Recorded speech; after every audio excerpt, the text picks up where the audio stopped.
Hey, what's up you guys? It's Zach with PC Bros, coming in with another budget gaming PC. And today I'm gonna break down the specs, show you what this is all about, and even show you what this thing can do in some benchmarks later in the video. So let's get right into it.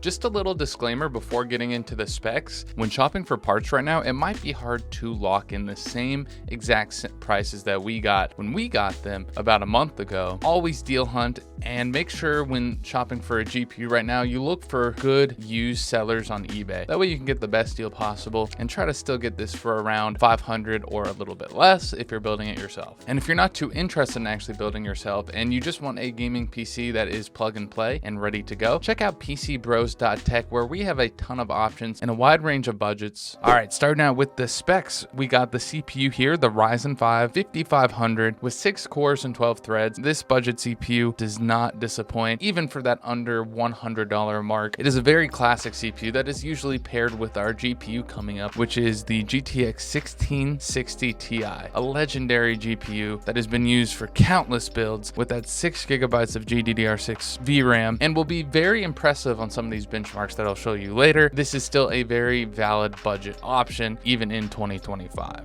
And for the motherboard, we chose the Gigabyte B550 Gaming X V2. This is a higher quality motherboard that has everything we need for this build and looks great in the case. And for the case, we are going with the Darkrock EC2 in black. This is a slightly different budget case option than we usually go with, but it still looks great and has that nice glass side panel and is pretty easy to build in. And now moving on to the storage, we chose 512 gigabyte NVMe M.2 SSD. I would really go no less for a budget build. If you can manage to swing it, I would go up to that terabyte because I think it will really help you in the long run, as storage upgrade is probably going to be one of the things that you look at when building a budget PC. And for RAM, we are going 16 gigs of DDR4 3200 megahertz, and is also something that you can upgrade down the line pretty easily if you were wanting 32. That would help you in more demanding games and doing more demanding tasks. And for the power supply, we chose the Sigotep 650 watt 80 plus gold. We have used this one quite a bit and it's been very reliable for us in the past, and it is not modular, so there will be a lot of cables, so keep that in mind. And for this build, we also had to get a 5-pack of Arctic Black fans to add more airflow for this case. But altogether, this is a great budget starter build, pretty easy. And yeah, so let's get right into building.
Now for the benchmark section, we are starting out with the tried and true Cyberpunk 2077, and on low settings, this thing is having no issues getting around 80 to 100 FPS. This showcases how powerful the 1660 Ti can be even in really demanding games like Cyberpunk. On these super demanding single player games, low settings is probably going to be your best bet, because if we crank this up to medium, we are averaging about 57 FPS, which for some might be fine, but we like to see a 60 to a little bit higher. I'm sure if we tweak the settings a little bit other than just default medium, we could probably get there. Now, a good reason why we like the Cyberpunk benchmark is the wide range of scenes here. As you can see, as we go outside, we start to pick up the FPS a little bit. It shows what it can do in a low light scene versus a high crowd bright scene. If we check out a game like Black Myth Wukong, we see the scenes kind of stay the same the whole time, a little bit lower lighting, and we're getting well over 120 FPS here on low settings. And this is is a very demanding game as well. There are a ton of single player games that won't be this demanding that would still work just fine, but we like to take it to the max and see what this thing can really do, and it definitely delivers on these demanding single player games. Now, on esports titles and more fast-paced competitive games, that you're going to want the FPS to be as high as possible for using high refresh rate monitors. CSGO 2 is a good way to test that out, because although it is an older game, CSGO 2 is pretty demanding for the hardware, so we like to go on lower settings. You can see we're getting well over 200 FPS, so competitive games won't be an issue. You can expect similar results with Apex, with Valorant, or any other first-person shooter that isn't too demanding, but you still want at least what we have here. This GPU does have 6 gigs of VRAM, so there's going to be some newer games that will struggle a bit, like the Call of Duties, the new